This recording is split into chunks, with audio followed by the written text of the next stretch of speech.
Don't get attached. Attached to a land? Mila scoffed, checking the recordings on her tape. I'm a free spirit. Julia rested her chin on her palms and smiled. I have a feeling that I will see you again. I'll come again. Mila paid the fees and stood up. Maybe read my palms next time. I can already see where you are headed. What a weird girl. That was yesterday, and now Mila found herself on an overnight bus out of the land and to the next state for some relaxing time. As if I'll go see her again. She smiled at the eccentricities of these so-called psychics. The rain had let up and there was a tint of blue in the sky. Mila looked at the flashing police light in the distance, then the transmission towers, and blinked. She blinked again. She was sure something was hanging on the wires. Well, whatever. She put on her earphones and leaned back to sleep.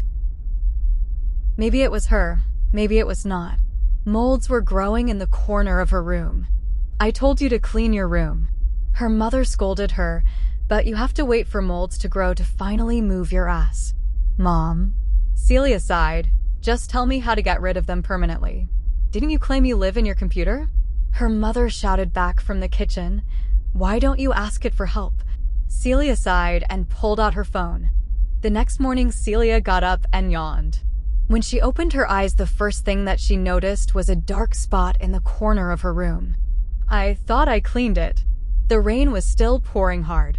Celia, now dressed for school, came running in the kitchen. Do you know how to permanently remove molds? Try letting some air in.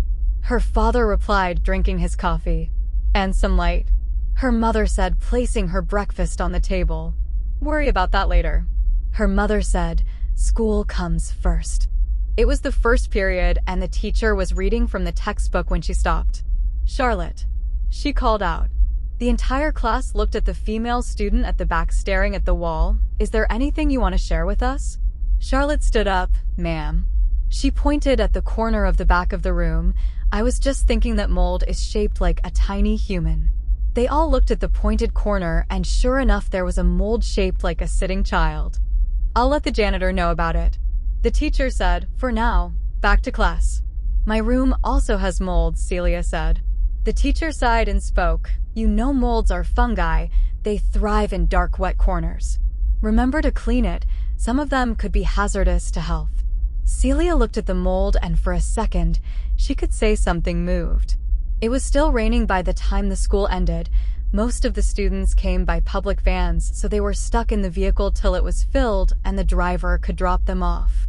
Luckily for Celia, her house was nearby and she had an umbrella with her.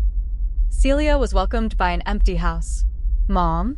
She called out to her mom. Her mom was a housewife, so to see the house empty was a rare sight. Celia went to her room but stopped there. Mom? She rushed to the side of her mother on the floor. Mom. She shook the woman. Celia then called an ambulance.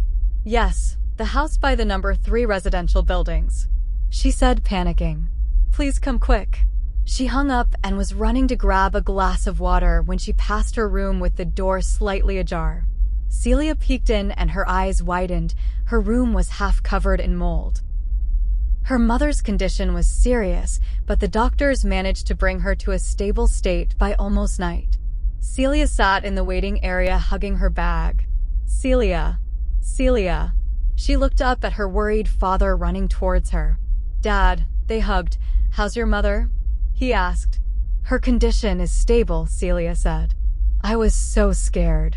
Do you know what caused it? The girl wiped her eyes. The doctors said her respiratory tract was blocked. How could this have happened? The father wondered out loud. Dad. Celia said, catching her father's attention. I don't know if it'll help, but Mom looked like she was cleaning my room. Cleaning your room can't. My room was covered in mold. Responsible persons were sent to the house. They put on masks to enter the house, but on seeing the mold-covered house, they exited and put on special suits to deal with the matter. Inside the house, every inch of the residential place was covered in mold, and in the middle were 3 human-shaped molds standing. What the? Outside the house, the police blocked off the area. A person crossed over the police tape and approached the house. As it moved, no one noticed. The person entered the house. It looked around and saw the molds of the 3 people. The team that had entered was on the floor unmoving. The person pulled out corn husks, and the mold moved and tried to retreat from the person. It walked into the girl's room where the mold had reached knee level. The mold was bubbling, and slowly from the mass, a figure rose. In low, shrill voices, it cried, "I want to live. I was murdered. I have been wronged." But one cry was common. "Help me.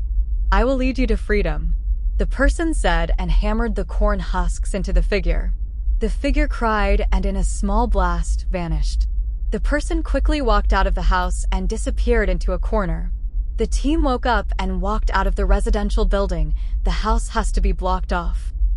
Celia ate slowly as her father talked on the phone. Her father sat opposite to her eating his dinner. "Looks like we'll be moving house." "I'll have to change school?" Celia asked. "You don't have to." The father replied, "The house is nearby, although we would need to hire a van service." "Sir."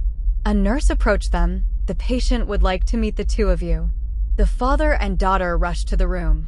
"Don't ever leave your room dirty again." The mother weakly smiled. "I wouldn't." Celia cried. "I promise I wouldn't." The father wiped his tears, and that was when he noticed something. "Sister?" The nurse replied. "Yes." "What is this for?" He pointed at the corn husks tied on the foot of the bed. "Not to worry, sir." The nurse replied, "I will have it removed. Just leave it there." The man quoted, "I don't mind it." The rain had let up and Mila looked out of her window as she passed the police lights flashing in the distance and a house being covered. Just at the corner of her eye, she saw something on the wires. She blinked again. She was sure something was hanging on the wires. Well, whatever.